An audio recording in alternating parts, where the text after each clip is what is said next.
The ion engines screamed as Lieutenant Commander Kayla Cerulean Draven rolled her Thunderhawk fighter into a near-vertical dive. The artificial gravity compensators whined in protest, but Kayla ignored them. She'd long ago learned to push her craft beyond manufacturer's specifications. "Cerulean, you're exceeding safety parameters again." Ramon's voice crackled over the comm. "Command's going to have your wings if you keep this up." Kayla smirked, azure light reflecting off her helmet visor as she pulled out of the dive with millimeter precision. "Only if they catch me, Ghost."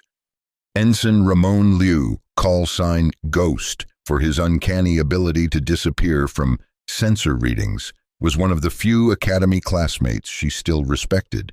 Most couldn't keep up with her, physically or intellectually, but Ramon had a quiet competence she appreciated. "Besides," she added, leveling her fighter alongside the massive floating citadel of Skyhaven, "when have safety parameters ever won a dogfight?"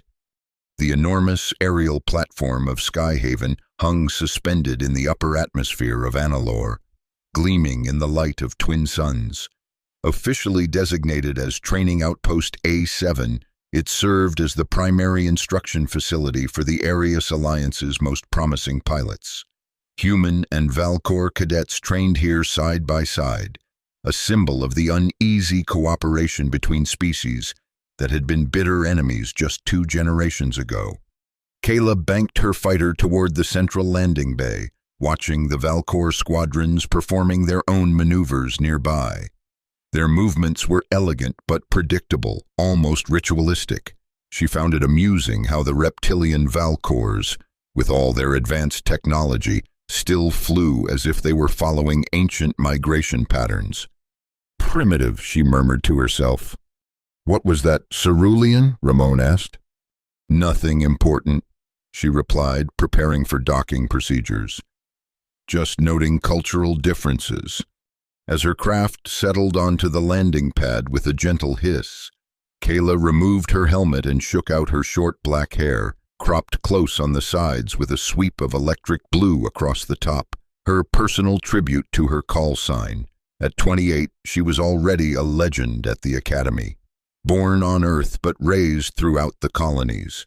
She'd graduated top of her class and was now pursuing advanced tactical certification that would put her on track for squadron leadership. The debriefing chamber was already crowded when she arrived. Commander Tharsis, their human flight instructor, stood at the front with Admiral Merrix, a senior Valcor officer whose metallic scales gleamed under the lights. Kayla noticed how the Valcors and humans had naturally segregated themselves on opposite sides of the room. Old habits die hard, she thought, taking a seat beside Ramon. "Attention," Commander Tharsis called, his weathered face serious. "Tomorrow begins our combat assessment trials. You'll be paired against opponents in simulated dogfights to evaluate your tactical reasoning under pressure." Admiral Merrix stepped forward, his tall, imposing figure commanding immediate silence. The Valcor's eyes, vertical slits of amber, scanned the room. "These trials are not merely games," he said, his voice a low rumble through translator implants. "They test your capacity to serve the Alliance with honor. Remember that true warriors respect their opponents, even in victory." His gaze lingered on Kayla momentarily before moving on. She'd heard rumors that Merrix belonged to a traditionalist faction among the Valcors, who had opposed the Alliance from the beginning. Many still believed humans were unworthy partners in space. "The pairings for tomorrow's trials are posted," Commander Tharsis continued. "Dismissed." The room emptied quickly as pilots rushed to check their assignments. Kayla took her time, confident in her abilities regardless of opponent. Well, Ramon said, looking at his datapad. "You've got Sareth Valor tomorrow." Kayla raised an eyebrow. "The primitive girl. This should be interesting." "You shouldn't call her that," Ramon warned, lowering his voice. "The Valcors take offense." "It's just an observation. Her flying style is archaic, all instinct, no innovation." Kayla shrugged. Besides, she's not here. Actually, I am. Kayla turned to find herself face to face with Sareth Veilor. The female Valkor stood slightly taller than Kayla, her emerald scales catching the light. Unlike most Valkors who kept their crests trimmed short in military fashion, Sareth's ruby-colored crest flowed back in an elaborate pattern that reminded Kayla of ancient Earth samurai helmets. "Lieutenant Commander Draven," Sareth said, her translator conveying perfect standard English, despite the clicking undertones of her native language. "I look forward to our match tomorrow. Perhaps you'll find my primitive techniques educational." Before Kayla could respond, Sareth turned and walked away, her movements fluid and purposeful. "Smooth," Ramon muttered. "Real, diplomatic." Kayla dismissed his concern with a wave. "She'll get over it. Everyone knows the truth anyway. The Valkors haven't innovated their flight patterns in centuries. You know, for someone so brilliant in the cockpit, you can be remarkably dense about interspecies relations," Ramon said, shaking his head. "The Valkors don't just fly that way out of tradition. Their neurology is different. They process spatial information through ancestral memory pathways." "Sounds like an excuse for stagnation to me," Kayla replied, already walking toward the exit. "See you tomorrow, Ghost. Come watch me win." That night, Kayla reviewed Sareth's flight records, analyzing patterns and weaknesses. The Valkor pilot was good, exceptional even by her species standards, but her maneuvers followed predictable rhythms. In battle, predictability meant death. Morning came quickly. The combat arena extended for kilometers around Skyhaven, a designated airspace filled with holographic obstacles and targets. Spectators and evaluators watched from observation decks as pilots prepared their crafts. Kayla completed her pre-flight checks with practiced efficiency, the blue glow from her cockpit displays reflecting off her face. Through her viewport, she could see Sareth's fighter, a Valkor Nightwing, sleeker and more organic in design than human craft. "Cerulean, you are cleared for launch," Control announced. "Engage when ready." "Acknowledged," Kayla replied, feeling the familiar surge of adrenaline as her fighter lifted from the deck. Both craft emerged into the open air, the vast sky of Analore stretching around them. Simulated weapon systems came online, designed to register hits without causing actual damage. Combat simulation begins in 3, 2, 1, engage. Kayla immediately dove beneath Sareth's position, using Analore's thick atmosphere to gain speed before pulling up sharply behind the Valkor's craft. A classic ambush maneuver. But Sareth wasn't there. The Valkor had anticipated her move, rolling her craft in a spiraling pattern that seemed to defy the laws of physics. Kayla watched in momentary confusion as Sareth's fighter appeared to drift sideways, using atmospheric currents in ways human pilots rarely considered. "Primitive, huh?" Ramon's voice came through on the private channel. "Lucky guess," Kayla muttered, pushing her engines to maximum as she pursued. What followed was unlike any dogfight Kayla had experienced. Sareth flew as if her craft were an extension of her body, riding the turbulent air currents of Analore's upper atmosphere like an ancient Earth surfer. Her maneuvers followed no tactical handbook Kayla had ever studied. After 15 minutes of failed pursuit, Kayla's frustration peaked. She executed a dangerous inverted climb, cutting across Sareth's expected path and finally gaining a target lock. "Gotcha," she whispered, firing a simulated missile. Sareth's craft jinked at the last moment, but the missile's proximity sensors registered a partial hit. Not a kill shot, but enough to count as first blood in the exercise. Kayla couldn't help herself. "How's that for primitive technique?" she broadcast on the open channel. She immediately regretted the taunt. It was unprofessional and beneath her standards. But before she could consider an apology, alarms blared across all channels. Emergency, emergency, this is not a drill. All pilots return to Skyhaven immediately. Repeat, this is not...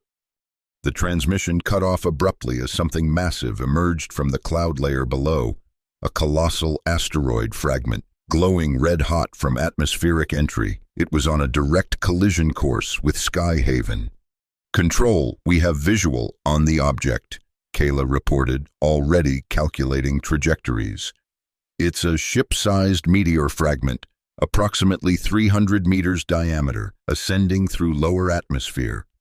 All defense systems are engaging, came the response. But the object's composition is interfering with targeting. We need pilots to mark it with tracking beacons. Understood. Moving to intercept. Kayla noticed Sareth's craft had already turned toward the asteroid. Without hesitation, she followed, pushing her engines beyond safety limits.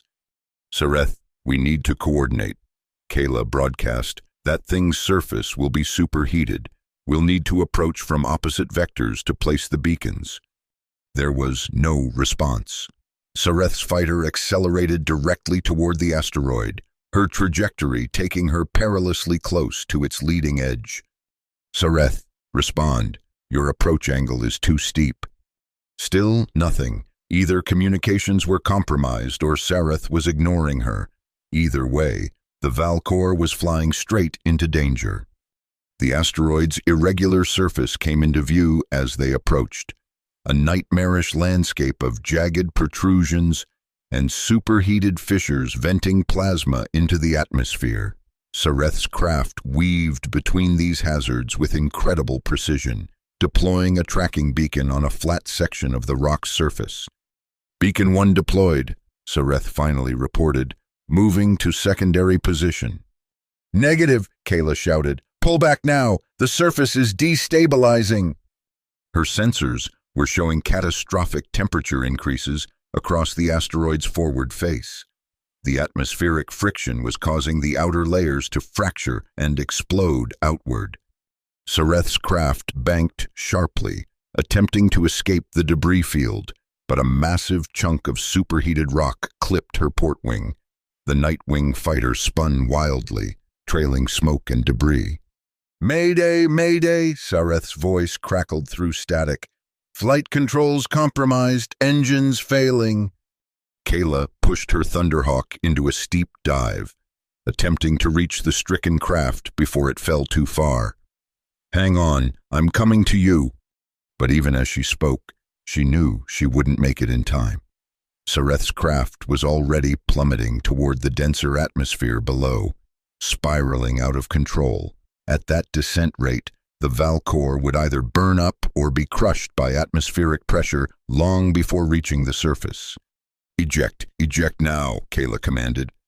Through her viewport, she saw a small explosion as Sareth's cockpit separated from the doomed fighter. The ejection pod deployed emergency thrusters, but they sputtered and failed almost immediately, damaged in the initial impact. Kayla watched in horror as both the fighter and ejection pod disappeared into the thick cloud layer below, leaving only fading vapor trails behind. Control, this is Cerulean, she reported, her voice hollow. Lieutenant Valor's craft is down. Ejection pod appears critically damaged. Request immediate search and rescue deployment. Above her, Skyhaven's defense systems had finally locked onto the asteroid, powerful energy beams slowly altering its course away from the station. The immediate danger had passed, but Kayla felt no relief, only a crushing weight of responsibility. She had just watched a fellow pilot, one she had mocked and disrespected, plummet to almost certain death, and there was nothing she could do about it. The next 3 days passed in a blur of investigation panels and debriefings. Search parties scoured Annalor's upper atmosphere but found no trace of Sareth or her ejection pod. The dense, toxic lower atmosphere made deep searches impossible. Valkor representatives from their homeworld arrived, their faces impassive but their body language conveying barely contained rage. Kayla was placed on administrative leave pending a full investigation. You didn't cause the asteroid. Ramon told her as they sat in her quarters on the fourth night. No one blames you for the accident. Don't they? Kayla stared at the ceiling, remembering the cold stares from the Valcor delegation. I should have reached her in time. That's impossible, and you know it. The physics doesn't work. Maybe, but I certainly contributed to the hostile environment beforehand. She sat up, running a hand through her disheveled hair. The last thing I ever said to her was an insult. Ramon had no response to that. The next morning, Kayla was summoned to Admiral Merrick's office. She arrived in full dress uniform, prepared for formal censure or worse. The Admiral's office was austere, decorated only with ancient Valcor weapons and a single holographic display showing their home solar system. Merrick stood with his back to her as she entered, looking out through a panoramic window at the clouds below. "Lieutenant Commander Draven," he said without turning, "do you know how long Valcors have been spacefaring?" The question caught her off guard. "Approximately 3,000 years, sir." 3,426 years, he corrected. "Nearly twice as long as humans. In that time, we have developed technologies your scientists still cannot comprehend." He turned to face her, his amber eyes unreadable. "Yet you called one of our finest pilots primitive." Kayla stood rigidly at attention. "I have no excuse, sir." "No, you don't." Merrick approached his desk, activating a holographic display. "The investigation is complete. You are cleared of direct responsibility for Lieutenant Valor's death. However, your conduct before the incident demonstrated a disturbing lack of respect for Alliance protocols." "Yes, sir." "You are hereby suspended from flight duties for 30 days.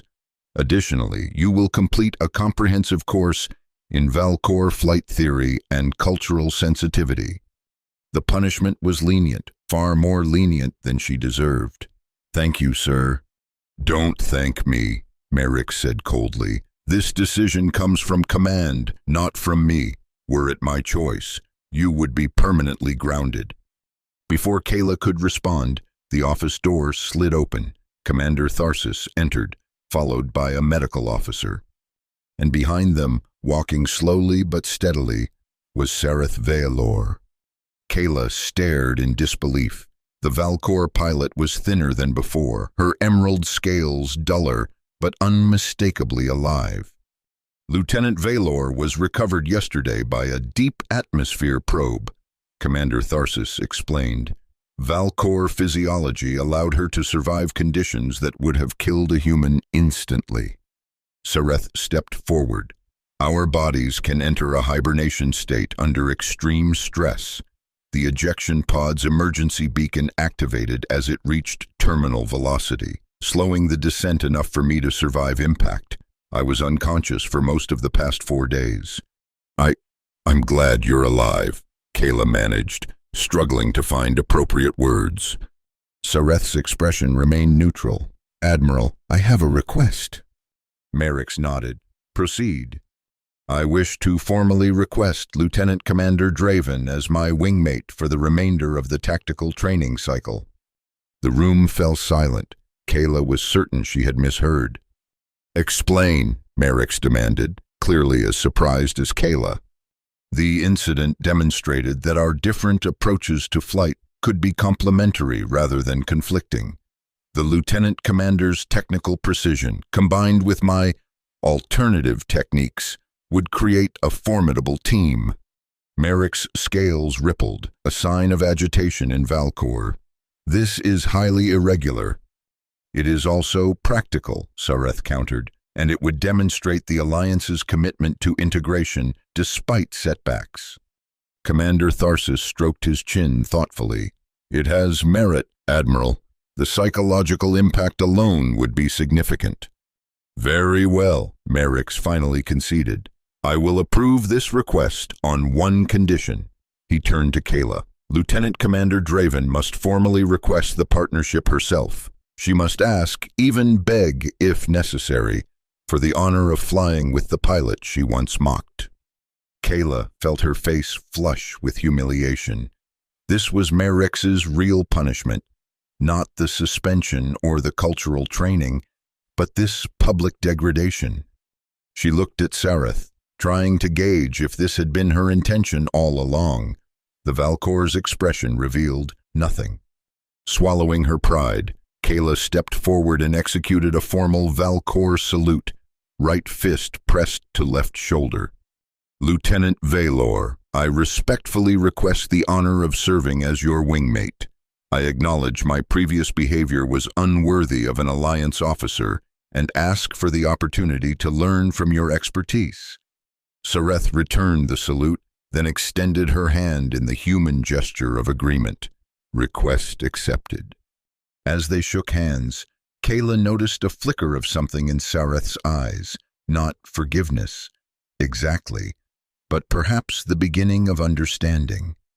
Little did she know that this forced partnership would soon thrust them both into the center of a conspiracy that threatened the very existence of the Alliance. The training regimen was brutal. Every morning began before dawn, with Kayla and Sareth running endurance courses through Skyhaven's outer rings, where the atmosphere was thinner and gravity fluctuated unpredictably. Physical conditioning was followed by hours in the simulation chambers, practicing coordinated flight maneuvers designed specifically for their mismatched styles. "You're fighting the neural link again," Sareth observed on their third day, removing her helmet after another failed simulation. "You must allow the connection to form naturally." The newest training fighters incorporated rudimentary neural interfaces, technology adapted from Valkor designs. While Valkors took to the system intuitively, humans often struggled with the non-verbal aspects of the connection. "I'm trying," Kayla said through gritted teeth, frustrated by another failure, "but it feels invasive." "That's because you're treating it as a battle for control rather than a partnership." Sareth's translator couldn't quite capture the nuances of her native clicking language, but her irritation was clear. "The same way you approach everything." Kayla bit back a sharp retort. This wasn't the time for another confrontation. "Show me again," she said instead. Sareth sighed, a very human gesture she'd apparently picked up, and reactivated the neural training module. "Close your eyes. Imagine the interface not as a computer system, but as an extension of your nervous system, like an extra limb." Kayla complied, focusing on the gentle hum of the neural transmitter against her temple. Gradually, she felt the familiar disorientation as the system attempted to synchronize with her thought patterns. "Don't resist the vertigo," Sareth instructed. "It's your brain adapting to a new spatial awareness." This time, instead of fighting to maintain her individual perception, Kayla allowed her consciousness to expand outward. The sensation was unlike anything she'd experienced, as if she were simultaneously inside her own body and floating above it. "Good." Sareth's voice seemed to come from everywhere and nowhere. "Now reach out toward my signal." In the abstract space of the neural network, Kayla perceived a pulsing emerald light that she somehow knew was Sareth. She extended her awareness toward it, expecting resistance. Instead, she felt acceptance, then a gradual merging of perceptions. Suddenly, she could sense the room from two different perspectives simultaneously, her own position and Sareth's across from her. "This is..." Kayla struggled to find words. "This is how we fly." Sareth completed her thought. "This is why you called our techniques primitive. You were seeing only the physical movements, not the neural choreography behind them." The revelation was humbling. What Kayla had dismissed as outdated tradition was actually an advanced form of consciousness that humans were only beginning to comprehend. "I had no idea," she admitted as they disconnected from the system, the dual awareness fading back to normal perception. "Most humans don't," Sareth replied, her tone softer than before.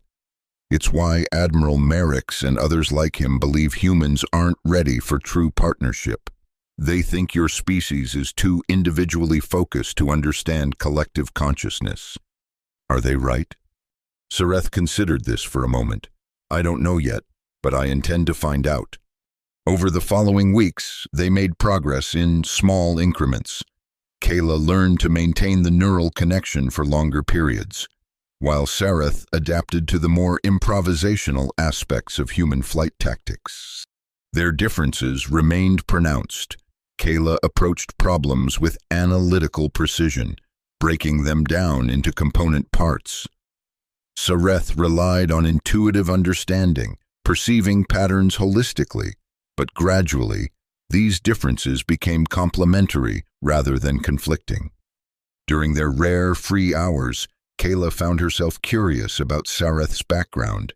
They sat in the observation dome one evening, watching Annalore's twin suns set in spectacular ribbons of crimson and gold. "Why did you become a pilot?" Kayla asked. "I've read that the Valor family is politically significant on your homeworld." Sareth's crest rippled slightly, a sign of surprise. "You've researched my family?" "Part of my cultural sensitivity training," Kayla admitted, "though I might have gone beyond the required reading. My family expected me to enter the diplomatic corps," Sareth explained after a moment. "Flying was considered undignified for someone of my lineage, but I've always felt more alive in the air than in council chambers." "Something we have in common, then." Sareth turned to her, head tilted curiously. "And you? What drove Earth's finest pilot to leave her homeworld behind?" The question touched on memories Kayla rarely revisited. "Earth hasn't been my home since I was a child. My parents were colonial administrators. We moved every few years. Singapore, Mars Colony, Europa Station." She shrugged. Flying became the only constant, the only place that felt like home. "Interesting. So we both fly to find belonging." Before Kayla could respond, her communicator chimed with an incoming message. It was Ramon. "Cerulean, you and Sareth need to report to Hangar Bay 7 immediately. They're unveiling the new prototype." The prototype was unlike any fighter either of them had seen before. Designated RC-9, Advanced Responsive Craft. It featured a dual cockpit design with integrated neural interfaces far more sophisticated than their training models. "This is the first true human Valcor hybrid fighter," the chief engineer explained as they circled the sleek craft. "The forward cockpit is optimized for human pilots, with traditional controls supplemented by neural inputs. The rear position is configured for Valcor neural-dominant piloting, with minimal physical interfaces." Admiral Merricks watched from a distance, his expression unreadable as the engineers continued their briefing. "In theory, this configuration will allow each pilot to focus on their strengths. The human handles weapon systems and short-range maneuvering, while the Valcor manages spatial awareness and long-range navigation through enhanced neural connection with the craft's AI. Kayla examined the fighter with professional appreciation. Its lines were elegant yet functional, with retractable atmospheric wings and reconfigurable thruster arrays. "When do we start training in it?" she asked. "Tomorrow," Commander Tharsis replied. "This program has been accelerated due to developing situations along the border regions." That night, unable to sleep, Kayla accessed the secure briefing files on her datapad. Reports of increased activity from separatist factions had been coming in from multiple sectors. Both human and Valcor extremist groups opposed to the alliance were reportedly consolidating their forces. A soft knock at her door interrupted her reading. It was Sareth. "You've seen the reports?" the Valcor asked without preamble. Kayla nodded. "Things are worse than they're telling us publicly." "Much worse," Sareth confirmed, glancing down the corridor before entering Kayla's quarters. "There's information not included in those files. Information my family connections have access to." She produced a small data crystal, activating it to display a holographic star map. 3 Alliance outposts have gone dark in the past month. Official explanation is communications failures, but my sources indicate coordinated attacks. By whom? A Valcor purist faction called the Ancestral Covenant. They believe our species is being corrupted by human influence, particularly through technology like the neural interfaces. Kayla frowned. But the neural technology is Valcor in origin. Not entirely. Sareth deactivated the hologram, her expression grave. The original neural systems were designed for Valcor physiology only. The adaptation for human compatibility required significant modifications some traditionalists consider sacrilege. Including Admiral Merrick's? Sareth hesitated. I'm not certain. His public position supports the alliance, but his private associations are concerning. The implications were disturbing. If high-ranking officials within the alliance had divided loyalties, the entire cooperation between species could be at risk. Why are you telling me this? Kayla asked. A few weeks ago, you had every reason to distrust me. Sareth's vertical pupils dilated slightly.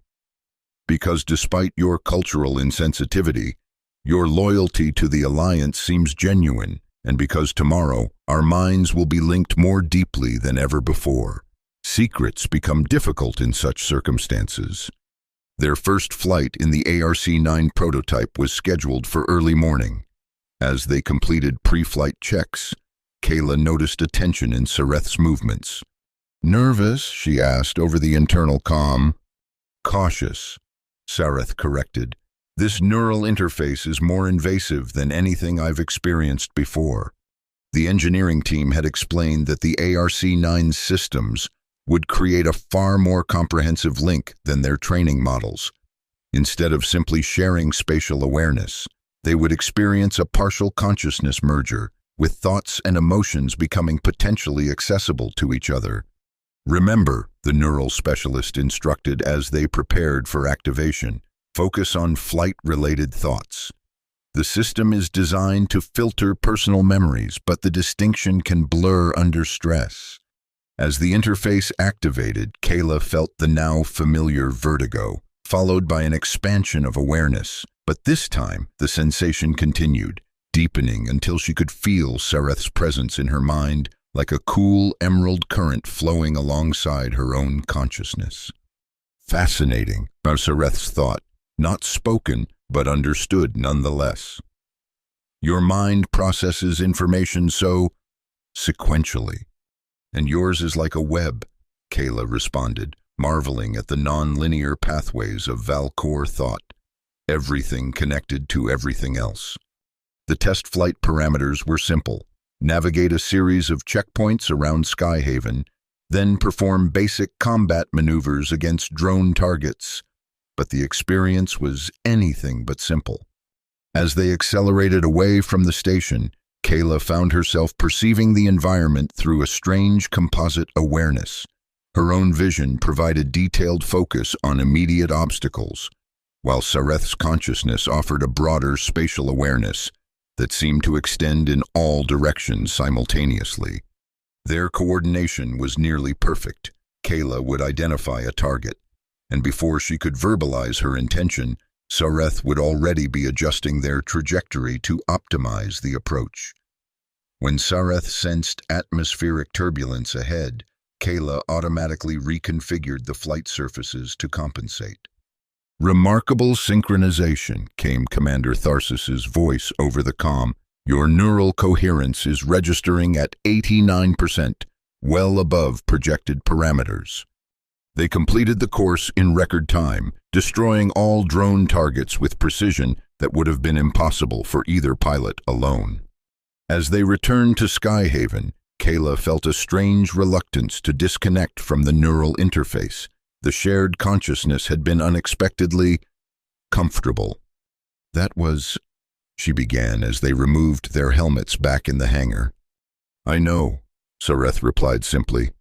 Admiral Merrick's waited for them as they exited the craft, flanked by several senior officers and a team of Valcor specialists Kayla didn't recognize. Impressive performance, Merrick's acknowledged. The telemetry exceeded expectations. One of the unknown Valcors stepped forward, a scanner in his clawed hand. "We need to conduct immediate neural assessments. Standard procedure for new interface technology." Something in his tone made Kayla uneasy. She glanced at Sareth, catching a flicker of concern crossing the Valkor's features. "Sir," Kayla addressed Merrick's, "we were briefed that post-flight evaluation would be conducted by the regular medical team." "Protocols have been updated," Merrick's replied smoothly. "These specialists have been brought in specifically for the RC-9 program." Before either could object further, Commander Tharsis intervened.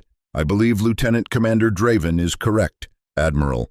Any protocol changes should have been cleared through my office first." Tension filled the hangar as the two senior officers stared at each other. Finally, Merrick's inclined his head slightly. "Of course, Commander. An oversight.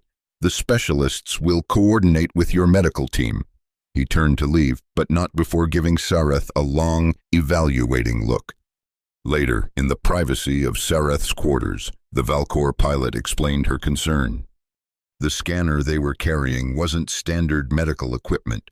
It was a neural pattern extraction device, typically used in criminal investigations to forcibly access memories. Why would they need that? Sareth paced the room, her crest flattened against her head in distress. "I think they suspect me.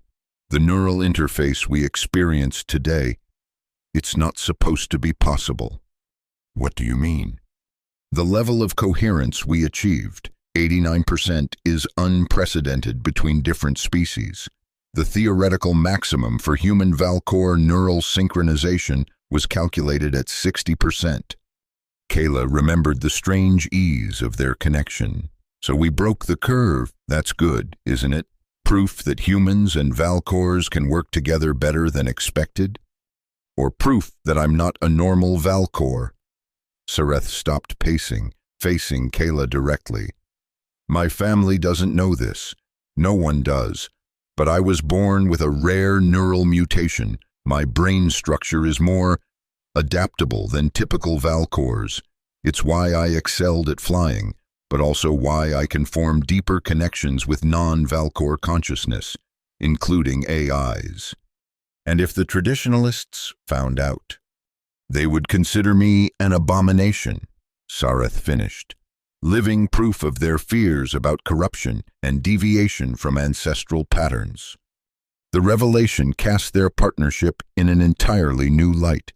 What had begun as a punishment for Kayla had evolved into something far more significant and dangerous.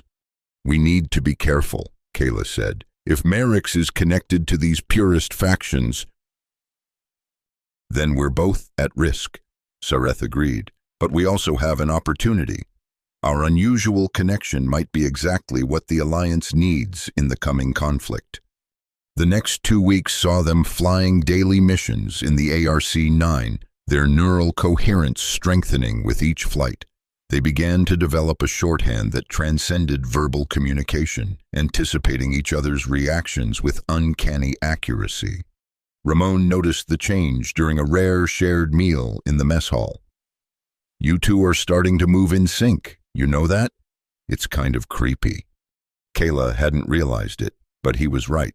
She and Sareth had developed mirrored mannerisms, reaching for objects at the same time or shifting position simultaneously. "Side effect of the neural training," she explained, making a conscious effort to break the unconscious synchronization. "If you say so." Ramon lowered his voice. "But people are talking. Some of the other pilots think you're going native." "Going native?" "Becoming more Valkor than human," he clarified. "It's making some people uncomfortable." Kayla was about to dismiss his concern when an alert klaxon shattered the calm of the mess hall. Red emergency lights flashed as Commander Tharsis's voice came over the station-wide comm system.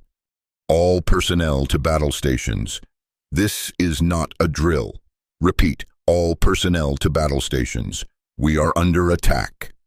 Kayla and Sareth raced toward the hangar bay, joining the flood of pilots responding to the alarm. "What's happening?" Kayla asked a passing officer. Unidentified vessels approaching from the lower atmosphere, he replied without slowing. They've already disabled our long-range communications. When they reached the hangar, chaos reigned. Maintenance crews scrambled to prepare fighters, while security personnel established defensive positions around critical systems. Commander Tharsis spotted them and hurried over. Draven, Valor, get to the RC-9 immediately. We've lost contact with our outer sensor array. I need you to fly reconnaissance and assess the threat. Sir, Kayla acknowledged, already moving toward their prototype fighter. As they completed abbreviated pre-flight checks, the hangar bay doors opened to reveal a sky filled with smoke and distant explosions. Connecting neural interface, Sareth announced as their systems came online. The link formed instantly this time, their minds meshing with practiced ease. Through their shared perception, Kayla felt Sareth's concern ripple through the connection. Something's wrong, the Valkor thought. The attack pattern is too precise. They know exactly where our defensive weaknesses are. Inside information, Kayla agreed as they launched into the turbulent sky. The question is, who provided it? They climbed rapidly, seeking altitude to survey the battle.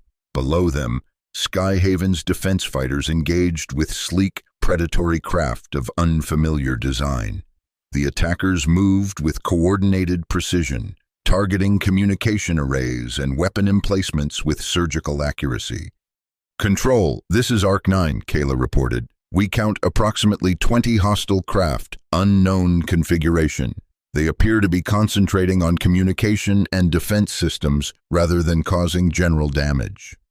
Understood. RC-9, came the response, broken by static. Can you identify?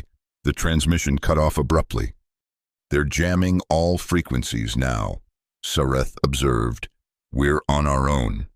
Through their neural link, they formulated a plan without speaking. They would climb above the battle, then use the Arc-9's superior speed to strike from unexpected vectors, disrupting the attacker's formation. As they executed a high-altitude turn, the fighter's sensors detected a massive energy signature rising from Analor's lower atmosphere, a capital ship of some kind, using the planet's dense cloud layer for cover. That's a Valkor Ancestral-class cruiser, Sareth identified immediately, but the configuration is wrong. It's been modified extensively. Before they could investigate further, 3 enemy fighters broke away from the main attack to pursue them. Their design confirmed Sareth's assessment, Valkor craft, but altered with unfamiliar technology. Let's show them what this prototype can do, Kayla suggested, feeling Sareth's agreement through the link. What followed was the most intense aerial combat either had experienced. The Arc-9 responded to their combined consciousness with astonishing agility, executing maneuvers that would have been impossible for a single pilot to conceive, let alone perform. One by one, they outmaneuvered the enemy fighters, using Analor's atmospheric conditions to their advantage. Kayla's precision targeting, enhanced by Sareth's spatial awareness, made each shot count. We need to get back to Skyhaven, Kayla said after dispatching the third pursuer. Something bigger is happening here. They turned back toward the station, only to find it partially obscured by smoke and energy discharges. The battle had intensified, with more enemy craft emerging from the lower atmosphere. As they approached, the Arc-9's communication system suddenly activated on an encrypted channel. Prototype Arc-9, this is Admiral Merrick's. Return to coordinates being transmitted now. Do not approach Skyhaven. Repeat, do not approach Skyhaven.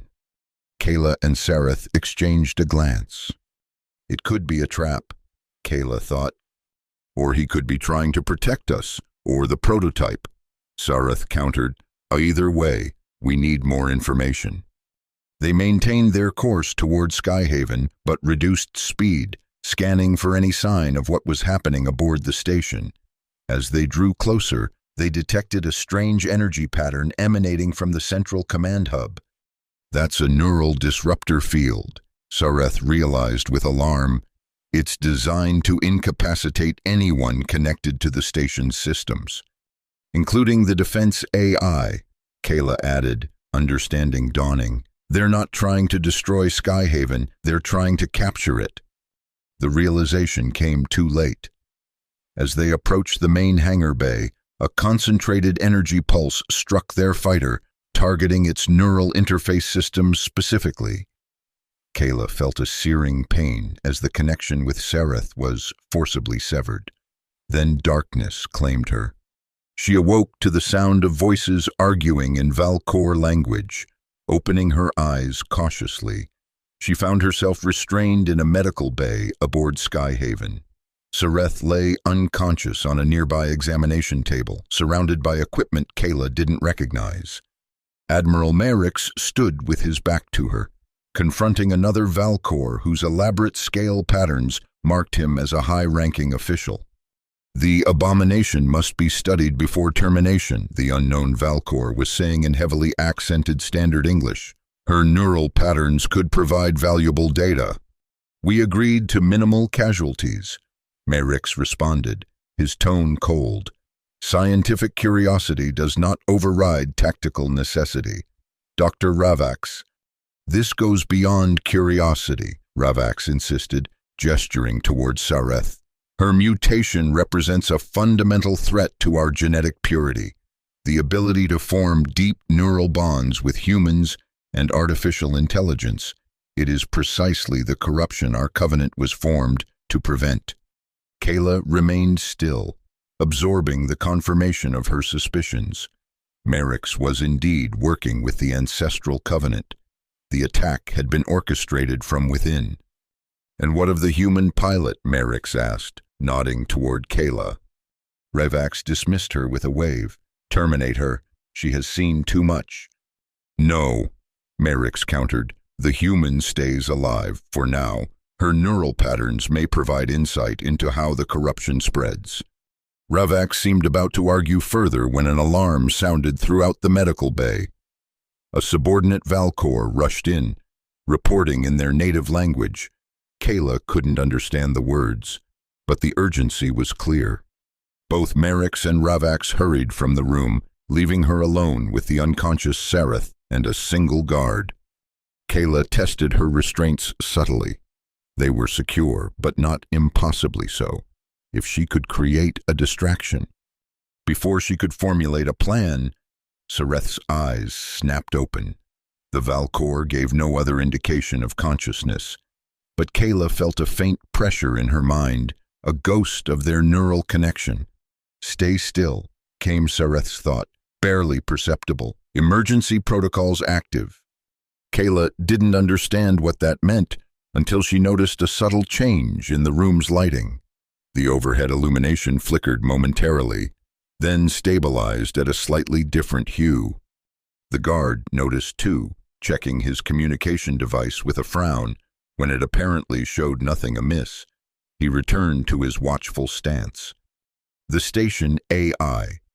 Sareth explained through their tenuous mental link. I can still reach it, partially.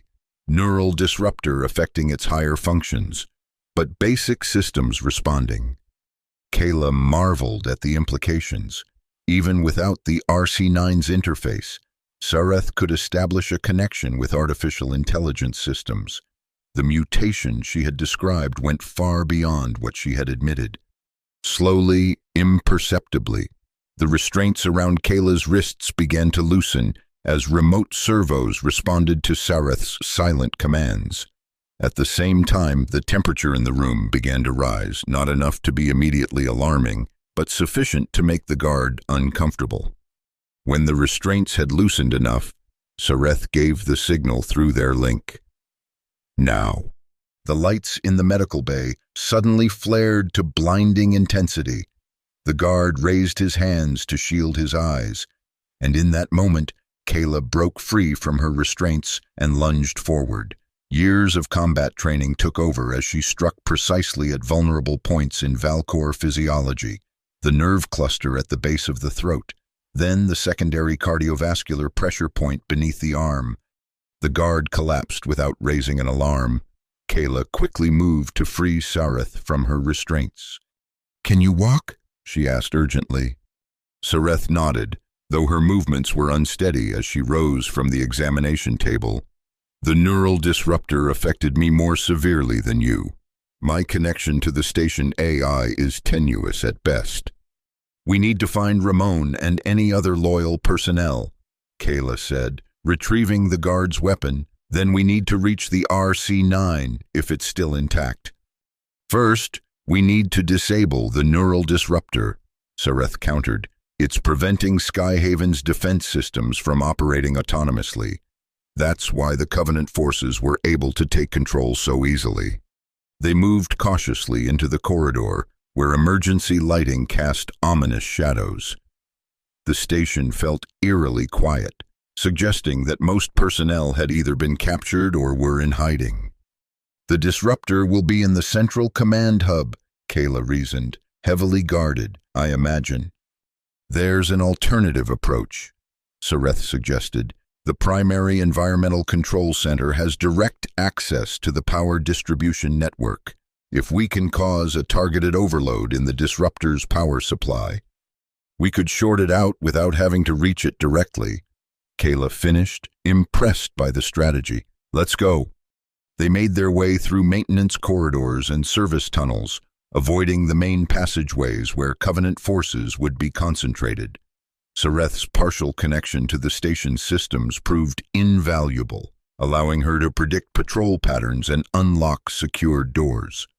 As they neared the environmental control center, they encountered their first resistance: 2 Covenant soldiers guarding the entrance. Kayla signaled for Sareth to stay back, then used the stolen weapon to stun both guards before they could raise an alarm. Inside the control center, they found Ramon and a small group of Alliance personnel, both human and loyal Valcor, who had barricaded themselves in. "Cerulean!" Ramon exclaimed, lowering his weapon as he recognized them. "We thought you were captured or worse." "Almost," Kayla replied grimly. "The situation?" "Bad," Ramon reported. "Covenant forces control most of the station. They've imprisoned non-essential personnel in the habitation sections. Command staff are being held separately, presumably for interrogation." "And the RC-9?" Sareth asked. "Intact. Last I saw, they seemed very interested in it. Had a technical team examining it in Hangar Bay 3.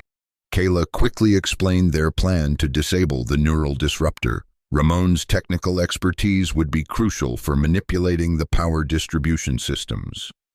"It's possible," he confirmed after reviewing the station schematics, "but risky. The overload could affect other critical systems if we're not precise."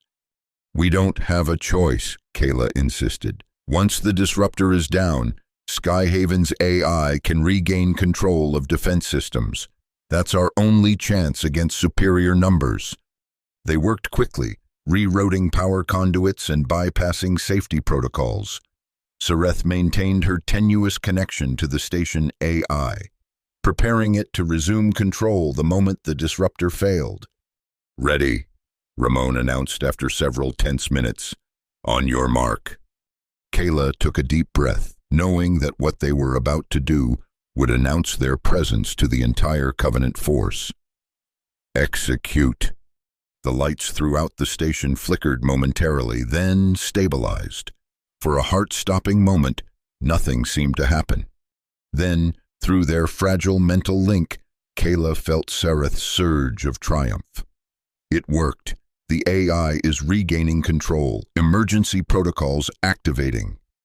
Throughout Skyhaven, automatic security measures began to engage. Bulkheads sealed, isolating Covenant forces into manageable groups. Life support systems adjusted, flooding certain sections with non-lethal but incapacitating gas. "We've bought some time," Kayla said, "but Merrick's and the Covenant leadership will adapt quickly. We need to reach the RC-9 now." With Ramon and the other personnel providing diversionary actions, Kayla and Sareth made their way toward Hangar Bay 3, the station's AI, now partially liberated, assisted by creating false alerts and malfunctioning doors to confuse the invaders. They encountered sporadic resistance but managed to avoid major confrontations until they reached the hangar entrance. There, a full squad of Covenant soldiers had established a defensive position, clearly aware of the prototype fighter's strategic importance. "We can't fight through that," Kayla whispered as they observed from cover. "We need another way in." Sareth's crest rippled in concentration as she communed with the station's systems. "There's a maintenance access through the atmospheric processing unit. It's narrow, designed for repair drones, not personnel." "How narrow?" "Very," Sareth admitted, "but possibly manageable." The access point proved to be exactly as described, a ventilation shaft barely wide enough for them to squeeze through. They removed their outer gear, leaving only essential equipment, and began the uncomfortable journey. For 20 minutes they crawled through the claustrophobic space, the metal walls pressing in from all sides. Kayla, who had never considered herself claustrophobic, found herself fighting rising panic as the shaft seemed to narrow even further. Almost there. Sareth's thought came through their link, providing unexpected comfort. 10 more meters. They emerged into a utility space overlooking the hangar bay. Below them, the RK-9 sat surrounded by Covenant technicians. They had removed panels from its hull, exposing the neural interface components. "They're trying to adapt it for pure Valcor use," Sareth observed, "removing the human-compatible elements." "Can they do that?" "No. The systems are too integrated, but they can certainly damage it beyond repair if we don't stop them." Kayla assessed the situation tactically. "We need a distraction." Sareth nodded, reaching out once more to the station AI. "Can you trigger the fire suppression system?" In response, alarms blared throughout the hangar. Emergency sprinklers activated, spraying fire-retardant foam across the entire space. The technicians scattered in confusion, seeking the source of the false alarm. "Now," Kayla commanded, and they dropped from their hiding place. They landed on a storage container, then made their way swiftly toward the fighter. 2 Covenant soldiers spotted them and moved to intercept, but Sareth reached out with her neural ability, temporarily confusing the hangar's gravity controls. The soldiers found themselves suddenly weightless, flailing helplessly in the air. They reached the ARC-9 and quickly assessed the damage. The technicians had made significant alterations, but the core systems remained functional. "Can we fly it?" Kayla asked as they climbed into their respective cockpits. "We can try," Sareth replied, already initiating the power-up sequence. "The neural interface has been modified, but the basics should work." As the systems came online, Kayla felt the familiar connection forming, but different, unstable. Their thoughts merged unevenly, creating a disorienting sense of fractured perception. "Focus," Sareth urged. "Ignore the discontinuities. Find the center." Kayla concentrated, pushing past the discomfort to find the core of their shared consciousness. Gradually, the connection stabilized enough for basic coordination. The hangar doors remained closed, but Sareth had anticipated this. Through her link with the station AI, she triggered the emergency release. The massive doors began to slide open, revealing the chaos of the ongoing battle outside. Alliance forces, rallied by Ramon and others after the Disruptor's destruction, had engaged the Covenant invaders throughout Skyhaven. The skies around the station were filled with fighters from both sides, exchanging fire in a deadly dance. "Ready for launch," Kayla announced, hands steady on the controls despite the adrenaline coursing through her system. The ARC-9 rose on its thrusters, turning toward the opening doors. Before they could accelerate forward, a concentrated energy beam struck the floor of the hangar directly in front of them. Admiral Merrick stood at the entrance, a high-powered disruptor rifle in his hands. "This ends now," he declared, targeting the fighter's propulsion systems for his next shot. Through their neural link, Kayla and Sareth communicated faster than speech would allow. formulating a desperate plan. The Arcanine's weapons were offline, but its thrusters were still functional. On my mark, Kayla thought. 3, 2, 1.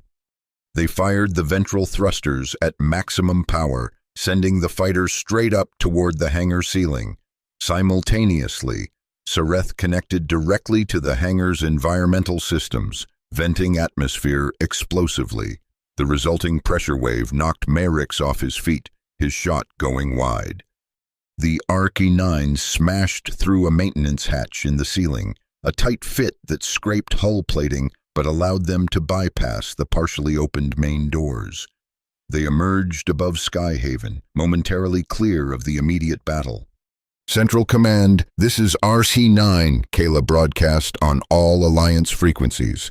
Admiral Merrick's is confirmed hostile, working with Ancestral Covenant forces. Repeat, Admiral Merrick's is a traitor. Their momentary advantage didn't last long. 6 Covenant fighters broke away from the main engagement, climbing rapidly to intercept them. Weapons? Kayla asked urgently. Primary systems still offline, Sareth reported. Secondary defensive measures only. Their options were limited. The Arc-9's speed and maneuverability remained exceptional, but without offensive capabilities, they couldn't directly engage the enemy squadron. The capital ship, Sareth suggested through their link, if we can reach it, expose its presence. Kayla understood immediately. The Covenant cruiser hiding in the lower atmosphere was coordinating the attack. If Alliance forces knew of its existence and location, they could target it directly. They dove toward Analor's cloud layer, the pursuing fighters close behind. The Arc-9's sensors probed the dense atmosphere, seeking the massive energy signature they had detected earlier. There, Sareth identified, highlighting a section of clouds that showed subtle disruption patterns. Holding position at approximately 30 kilometers below current altitude. The pursuers were gaining on them, their weapons fire coming dangerously close, without the stable neural connection they were accustomed to. Kayla and Sareth struggled to coordinate the complex, evasive maneuvers that had previously come so naturally. We need to strengthen the link, Sareth thought urgently. The interface is damaged, but I can try to compensate. How? Kayla asked, banking sharply to avoid another volley of energy blasts. I need to deepen my connection to the Arc-9's AI directly. It's risky. The safeguards have been compromised. Kayla understood the implication. Without the normal protective protocols, Sareth would be exposing herself to potential neural feedback, pain, disorientation, possibly permanent damage. Do it, she decided. I'll keep us alive until the connection stabilizes. As Sareth focused inward, connecting more deeply with the fighter's artificial intelligence, Kayla pushed the craft to its limits. They spiraled through the upper atmosphere, using Analor's turbulent air currents to create unpredictable flight patterns. Gradually, Kayla felt the neural link strengthening again, but differently than before. Instead of the clean, structured connection they had trained with, this was raw and intense. Sareth's consciousness seemed to expand, merging not just with Kayla's mind, but with the Arc-9 itself. The weapons, came Sareth's thought, strangely distant yet intimately clear. I've found a workaround, routing power through secondary systems. The fighter's targeting display flickered to life, showing limited but functional offensive capabilities. It would have to be enough. They broke through the cloud layer, emerging directly above the Covenant cruiser. The massive vessel was indeed unlike any standard Valcor design, hybrid technology patched onto the ancient hull, creating a grotesque fusion of tradition and innovation. Transmitting coordinates to all Alliance frequencies, Kayla announced, locking their sensors onto the cruiser's position. The pursuing fighters followed them through the clouds, weapons firing continuously now. The RC-9 shuddered as several shots struck its rear shielding. Shields failing, Kayla reported. We can't take much more of this. Through their link, she felt Sareth's determination harden into resolve. "We need to buy time for Alliance forces to target the cruiser. I'm going to try something unprecedented." Before Kayla could question her, Sareth deepened her connection with the RC-9 systems to a level that should have been impossible. Her consciousness expanded outward, reaching beyond their fighter to brush against the pursuing craft's control systems. Kayla watched in astonishment as two of the enemy fighters suddenly veered off course, their pilots clearly struggling to maintain control as their systems responded to phantom commands. "What are you doing?"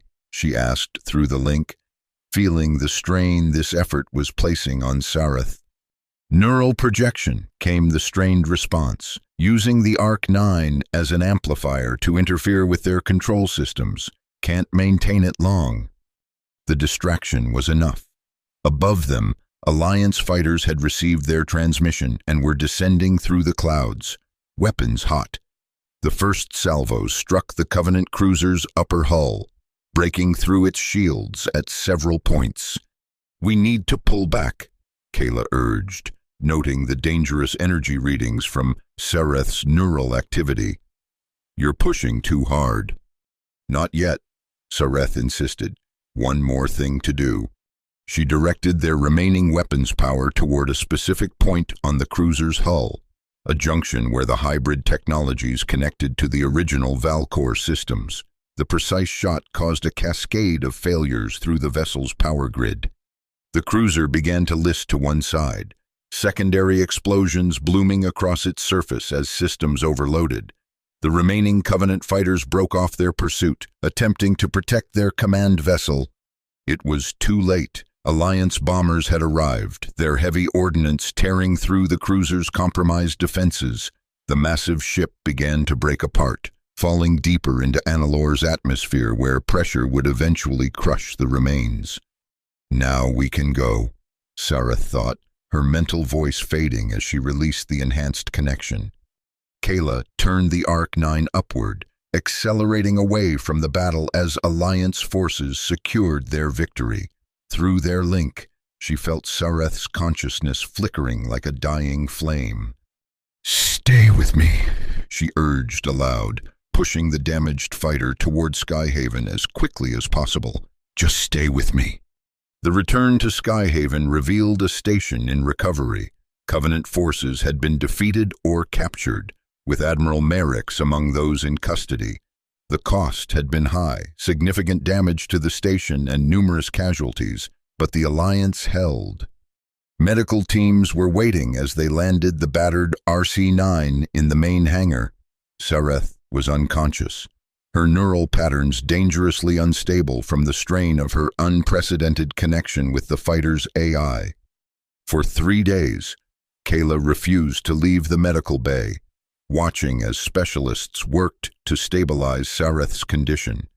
The Valcor's unique neural mutation had allowed her to push beyond normal limitations, but the price had been severe neural trauma.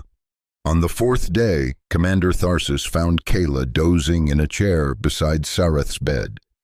"Lieutenant Commander," he said softly, waking her, "the inquiry board has completed its preliminary investigation." Kayla straightened, instantly alert. "And?" "Admiral Merrick's has confessed to collaborating with the Ancestral Covenant. It appears he was not their leader, but rather a high-ranking sympathizer who provided access to Skyhaven's systems." "What happens now?" "To Merrick's? Trial for treason, certainly." Tharsis sighed heavily. "As for the broader implications, this incident has exposed both the depth of the extremist threat and the potential for true cooperation between our species." He gestured toward the unconscious Sareth. "What you two accomplished in the RC-9, it changes everything we thought we knew about neural integration between humans and Valcors. If her mutation could be studied, understood." "She's not a laboratory specimen," Kayla said sharply. "No, of course not," Tharsis agreed quickly, "but she is living proof that our differences can be bridges rather than barriers." After he left, Kayla remained at Sareth's bedside, reflecting on how dramatically her perspective had changed. Just weeks ago, she had dismissively labeled Sareth primitive, based on superficial observations. Now, she understood that what she had perceived as primitive was actually an advanced, complex system she hadn't had the framework to comprehend. Her hand moved unconsciously to her temple, where the ghost of their neural connection still lingered. Though the Arc-9's interface was offline, she occasionally felt echoes of Sareth's consciousness, fragments of thought or emotion that weren't her own. On the 5th day, Sareth's eyes finally opened. "About time," Kayla said, trying to mask her relief with humor. "I was beginning to think you were enjoying the attention." Sareth's vertical pupils contracted as they focused on Kayla's face. "You stayed." "Of course I stayed. We're wingmates, remember?" A slight ripple passed through Sareth's crest, the Valcor equivalent of a smile. "Forced by circumstance." "At first," Kayla acknowledged, "now by choice." The medical team arrived to conduct examinations, confirming that Sareth would recover, though complete neural rehabilitation would take time. When they were alone again, Sareth regarded Kayla with an intensity that transcended their damaged link. "I felt you," she said simply, "even without the interface. In the darkness, I felt your presence." Kayla nodded. "I felt you too. Still do. Sometimes." "The specialists say it shouldn't be possible, that the connection should have terminated when the interface went offline." "The specialists have been wrong about a lot of things lately," Kayla pointed out. "They said human Valcor neural coherence couldn't exceed 60%. They said what you did with the Arc-9's AI was impossible." "Perhaps impossible for normal Valcors," Sareth qualified. "My mutation is a gift," Kayla interrupted, "not an aberration." They fell silent, the weight of recent events settling between them. Finally, Sareth spoke again. "What happens now, the Arc-9 program?" "Will continue once you're recovered," Kayla assured her. "Command is already talking about expanding it, developing a whole squadron of hybrid fighters. They want us to lead the training program." Sareth's expression grew troubled. "And when others discover they can't achieve what we did, that our connection was unique?" It was the question Kayla had been avoiding. Their success had been predicated on Sareth's rare neural structure and the unexpected compatibility between them. It couldn't be replicated easily, if at all. "Then we find another way," she said with determination. "We adapt, we innovate. Isn't that what humans are supposedly good at?" A week later, standing together on Skyhaven's observation deck, they watched Annalore's twin suns set in a blaze of crimson and gold.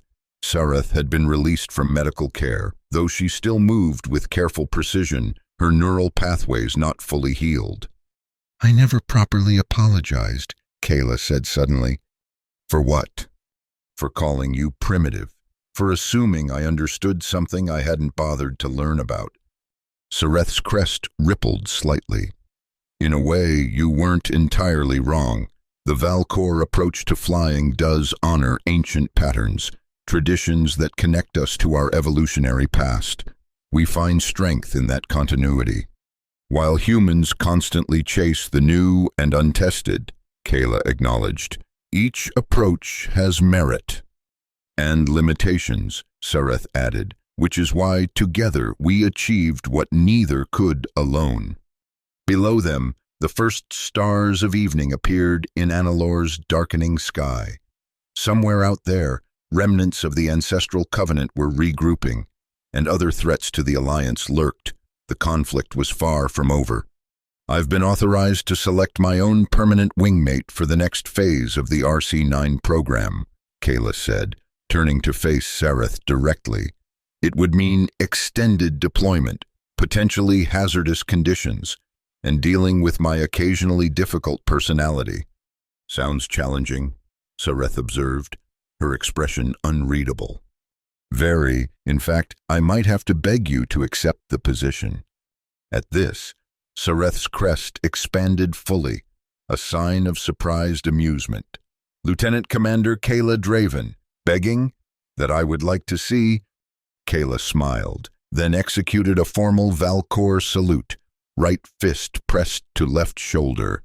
Lieutenant Sareth Valor, I respectfully request the honor of continuing as your wingmate. Our differences have proven to be our greatest strength, and I can think of no one I would rather have beside me in whatever challenges lie ahead. Sareth returned the salute, then extended her hand in the human gesture of agreement.